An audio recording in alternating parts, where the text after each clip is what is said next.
जय श्री राम, जय हनुमान संकट मोचन कृपा निधान। आज जो है हम लोग गीता के अध्याय के 5 में 1 से लेकर के श्लोक 1 से लेकर 11 तक का पाठ करेंगे। पहले संस्कृत में और फिर बाद में हिंदी में। इसमें 5वां अध्याय में कर्म योग, कृष्ण भावना भावित कर्म के बारे में भगवान बताते हैं।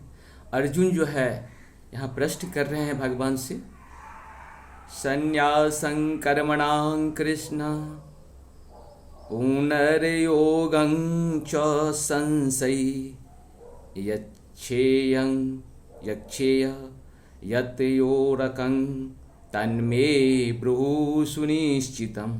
अर्थात अर्जुन ने कहा, हे कृष्ण, पहले आप मुझसे कर्म त्यागने के लिए कहते हैं और फिर भक्ति पूर्वक कर्म करने का आदेश देते हैं। क्या आप अब कृपा करके निश्चित रूप से मुझे बताएंगे कि इन दोनों में से कौन अधिक लाभप्रद है?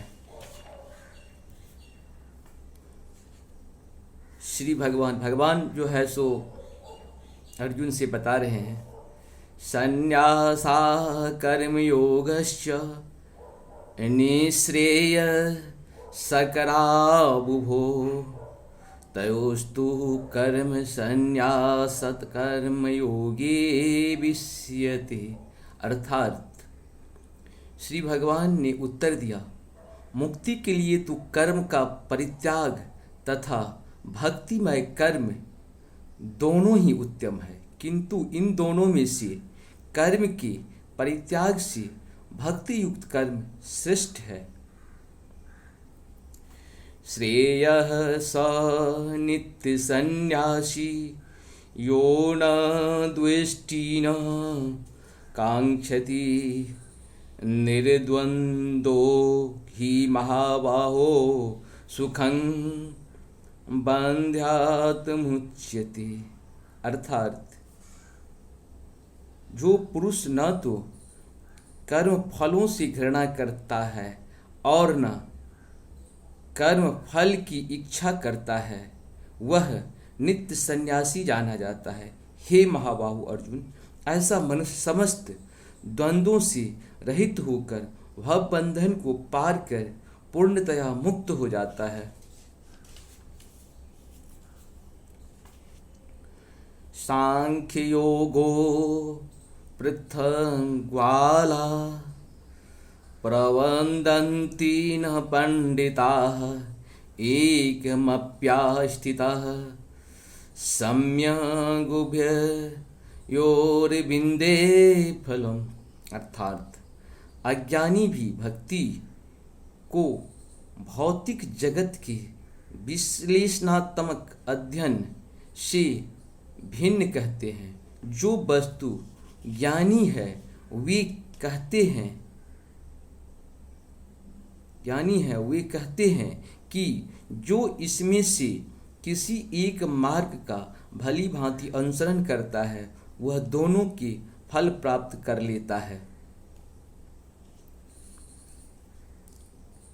यत् सांख्ये प्राप्यते अस्थानं तद्योगेरपि गम्यते एकं सांख्यं च योगं चयः पश्यति स पश्यति।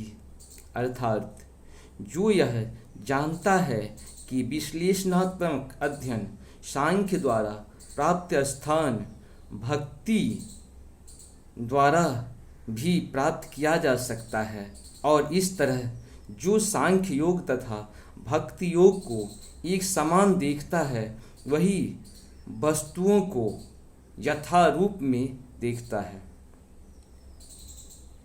संन्यासस्तु महाबाहो दुःखमाप्तुं योगतः योगयुक्तो मुनिब्रह्म न चिरणाचिगच्छति। अर्थात भक्ति में लगे बिना केवल समस्त कर्मों का परित्याग करने से कोई सुखी नहीं बन सकता, परंतु भक्ति में लगा हुआ विचारवान व्यक्ति शीघ्र ही परमेश्वर को प्राप्त कर लेता है। योगयुक्तो विश्वध्यात्मा विजातात्मा जितेन्द्रियः सर्वभूतात्मा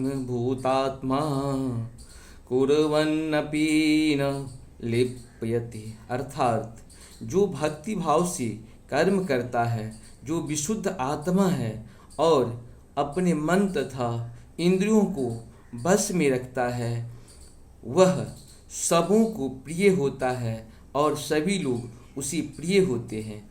ऐसे व्यक्ति कर्म करता हुआ भी कभी नहीं बंधता। नेव किंचित करोमि ते युक्तो मन्येत तत्त्वविद पास्यन्सु उन्य अस्पृह सन्निधन्य शरणं गच्छ स्वप्न संदेशन प्रबलपन्वेषिजङ्गृह नु मे पश्यनि मिष्यन्नपि इन्द्रियाणीन्द्रियाणि तेषु वर्वन्तेति धारयन्। अर्थात दिव्य भावना मित युक्त पुरुष देखते हैं, सुनते हैं, स्पर्श करते हैं, सूंघते, खाते, चलते, फिरते, सोते और श्वास लेते हुए भी अपने अंतर में सदैव यही जानता रहता है कि वास्तव में वह कुछ भी नहीं करता। बोलते, त्यागते, ग्रहण करते या आँख खोलते बंद करते हुए भी वह यह जानता रहता है कि भौतिक इंद्रियां अपनी अपनी विषयों में प्रवृत्त है और वह इन सब से पृथक हैं। ब्रह्माण्याधाय कर्माणि सांग त्यक्त्वा करोति यः लिप्यते न स पापेन पद्यपत्रामिवाभ्यसा। अर्थात जो व्यक्ति कर्म फलों को परमेश्वर को समर्पित करके आसक्ति रहित होकर अपना कर्म करता है, वह पाप कर्मों से उसी प्रकार अप्रभावित रहता है जिस प्रकार कमल पत्र जल से अस्पृश्य रहता है। कार्येण मनसा बुद्ध्या केवलेन्द्रियैरपि योगिनः कर्म कुर्वन्ति सांग त्यक्त्वात्म श्रीध्यत्से। अर्थात योगी जन आसक्ति रहित होकर शरीर, मन, बुद्धि तथा इंद्रियों के द्वारा भी केवल शुद्धि के लिए ही कर्म करते हैं। इस तरह से भगवान सकर्म करने की बात कहते हैं और कहते हैं कि आप जो कुछ भी करिए जीवन में, छोटा काम करिए, बड़ा काम करिए, सांस लेते हुए भी, आँख खोलते हुए, आँख बंद करते हुए, आपके शरीर का जो भी एक्टिविटी है सब में आप भगवान को ही प्रणाम करिए और भगवान की ही कृपा से आप सारे कार्य कर रहे हैं, क्योंकि ये पृथ्वी पर जन्म लेना भी कहीं न कहीं भगवान की ही कृपा है। इसीलिए जो भी आप काम करते हो उसको भगवान को अर्पण करते चले जाइए। ये अर्पण से आपको कहीं न कहीं आपके जो पाप दोष होते हैं उससे भगवान आपको मुक्त कर देते हैं। नमस्कार।